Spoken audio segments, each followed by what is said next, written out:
శభాష్ అథవా మైథిలీం దృష్ట్వా రామం చ అక్లిష్టకారిణం ఆగమిష్యామి తే వక్త్రం సత్యం ప్రతిశృణోమి తే. మా అమ్మని చూచి వస్తాను అంటే వినలేదు కాబట్టి యస్యత్వేతాని చత్వారి వానరేంద్ర యథా తవ ధృతదృష్టిర్మతిర్దాక్షం సుకర్మ సునసీదతి. ఆకాశంలో ఉన్నటువంటి సిద్ధ విద్యాతర వీళ్ళందరూ కూడా మెచ్చుకున్నారు. ధైర్యం, బుద్ధి నైపుణ్యత, నీకు విజయం వస్తుంది అని అందరూ కూడా ఆశీర్వచనం చేశారు. దేవతలు పంపగా సురసధీరత నేర్పు పరీక్ష చేయగా, సురస పరీక్షించిందనమాట. పావని అడ్డదేయతను వార్నిధి దాటుచునుండ వేగం తా వదనము పెద్దదిగా తాల్చియు మృంగెద అనుచు పల్కగా. ఆ వనచార్య హనుమ, వనచారి అంటే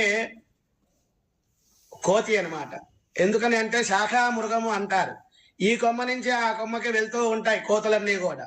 అటువంటి హనుమ వనచారి కాబట్టి ఆ వనచార్య హనుమ అద్భుత రీతిని సూక్ష్మ రూపుడై తా వదనంబు చొచ్చివడి దక్షత బాహ్యమునందు నిల్వబడే. లోపల నుంచి బయటకు వచ్చే సమయానికి ఆనంద పొందారు. సురస నీకు విజయం కలుగుతుంది అన్నారు.